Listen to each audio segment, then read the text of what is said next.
গাজায় নিহতের সংখ্যা ৬৫,০০০ ছাড়িয়েছে। গত ২৪ ঘণ্টায় ইসরায়েলি হামলায় আরও ৭৯ জন ফিলিস্তিনি নিহত হওয়ার পর গাজা যুদ্ধে মোট মৃত্যুর সংখ্যা বেড়ে দাঁড়িয়েছে ৬৫,০৭৭ জনে, জানিয়েছে গাজার স্বাস্থ্য মন্ত্রণালয়। এছাড়া আহত হয়েছেন ১,৩১,০৪৮ জন মানুষ। স্বাস্থ্য মন্ত্রণালয়ের তথ্য অনুযায়ী মার্চের মাঝামাঝি যুদ্ধবিরতি লঙ্ঘনের পর থেকে ইসরায়েল অন্তত ৫,৭৫৯ জন ফিলিস্তিনিকে হত্যা করেছে এবং আহত করেছে ১৯,৮০৭ জনকে। এই মানবিক বিপর্যয় অব্যাহত থাকায় আন্তর্জাতিক মহলে উদ্বেগ বাড়ছে।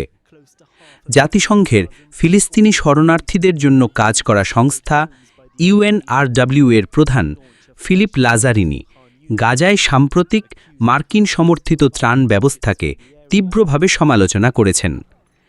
বার্লিনে এক সংবাদ সম্মেলনে তিনি বলেন, নতুনভাবে তৈরি এই তথাকথিত ত্রাণ ব্যবস্থাটি একটি বিভীষিকা, যা অসহায় মানুষের মর্যাদাকে পদদলিত করে।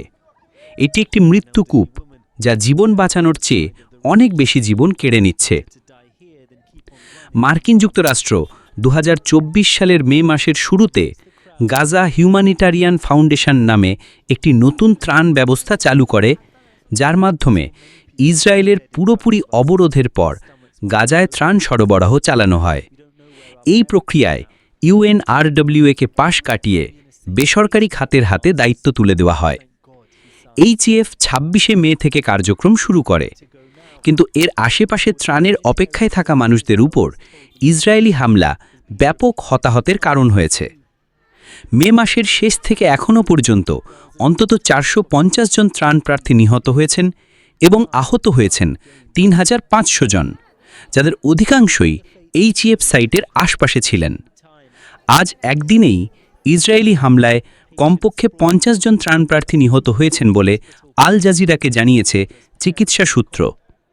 লাজারিনি বলেন, এই ব্যবস্থা কেবল মানবিক সংকটকে আরও গভীর করছে এবং আন্তর্জাতিক ত্রাণ প্রচেষ্টাকে দুর্বল করছে।